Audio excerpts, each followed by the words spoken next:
or kangaroo collars. I don't think we really need a lot of kangaroo collars. You can learn to play music and play a zut-hut. If you keep your eyes open, not with them shut. If you read with your eyes shut, you are likely to find that the place that you're going is far, far behind.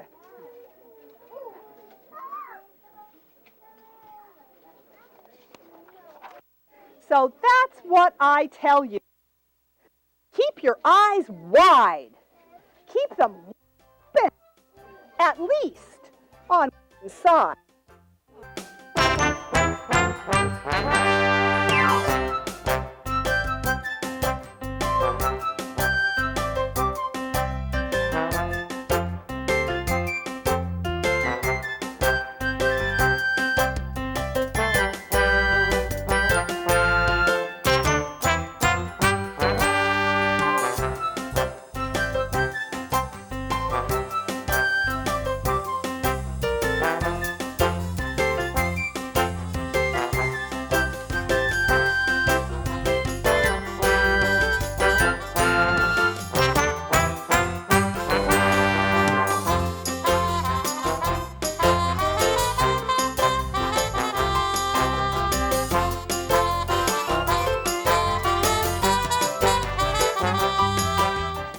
Green Eggs and Ham by Dr. Seuss.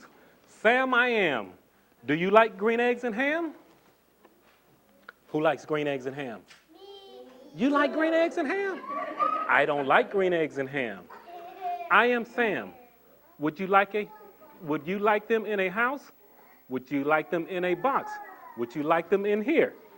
And where is in here? I would not like them here or there. I would not like them anywhere. I do not like green eggs and ham. I do not like them. Sam, I am. Would you, could you, in a car? Eat them, here they are. You may like them. You will see. You may like them in a tree. And see them going in the tree? I would not, could not in a tree. Not in a car. You let me be. A train, a train, a train, a train. Could you, would you, on a train? Would you, could you, in the rain? I would not, could not, in a train. I could not, would not, in the rain. I don't like green eggs and ham. Say, in the dark, here in the dark. Would you, could you, in the dark? I would not, could not, in the dark. I do not like them, here or there. I do not like them anywhere. You do not like green eggs and ham? I do not like them. Sam, I am. Could you, would you, with a goat? I would not, could not, with a goat. Would you, could you, on a boat? I could not, would not, on a boat. I will not, with a goat. I will not eat them in the rain. I will not eat them on a train. Not in the dark, not in the tree, not in the car. You let me be. I do not like them in a box. I do not like them with a fox. I will not eat them in a house. I will not eat them with a mouse. I do not like them here or there. I do not like them anywhere. You do not like them, so you say. Try them, and you may. Try them, and you may, I say. Sam, if you will let me be, I will try them. Now you will see. Do you think he's going to try the green eggs and ham? Okay, let's see. Say, I like green eggs and ham. I do. I like them. Sam, I am. And I would eat them in a boat. I would eat them with a goat. I will eat them in the rain. I will eat them on a train. I will eat them in a car and in a tree. They are so good you see.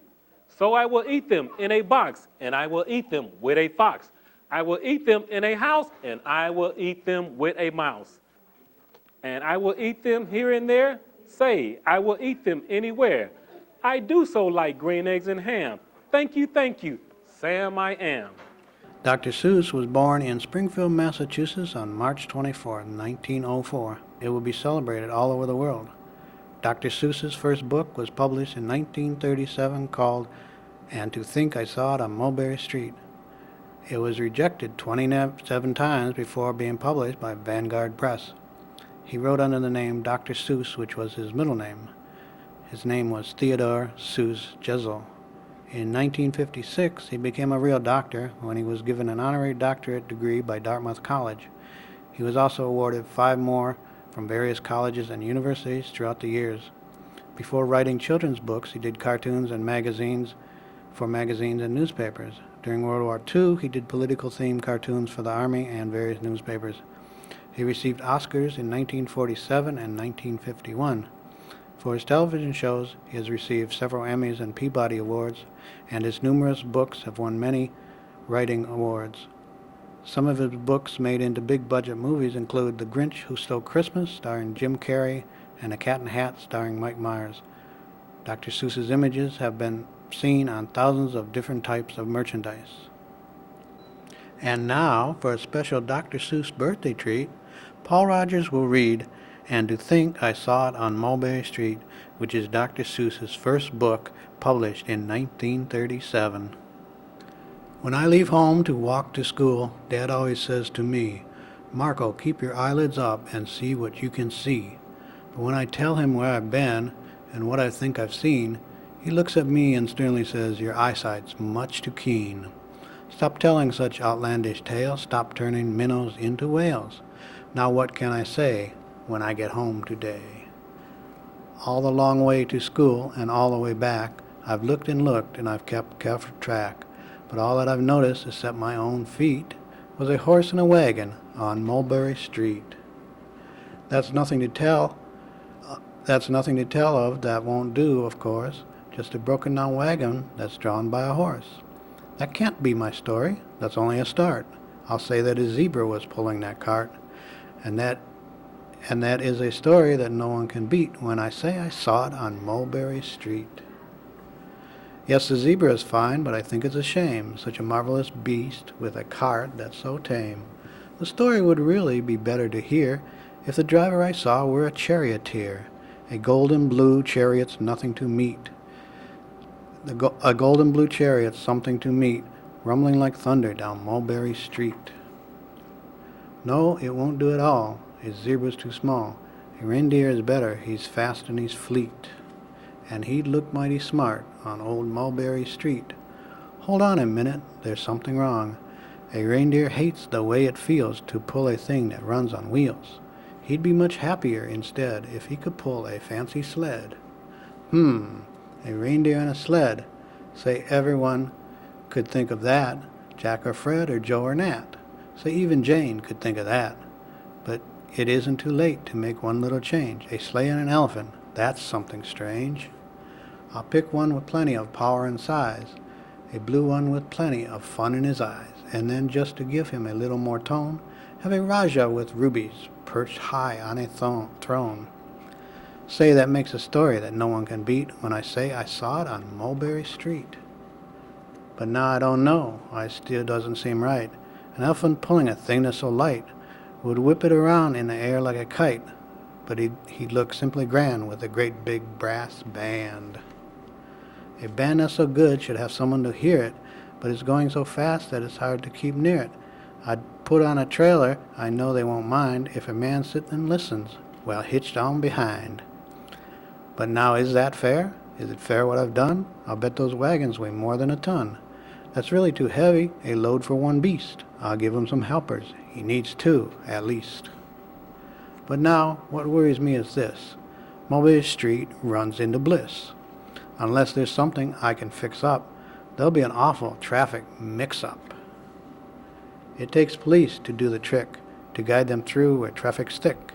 It takes police to do the trick. They'll never crash now, they'll race at top speed, with Sergeant Mulvaney himself in the lead.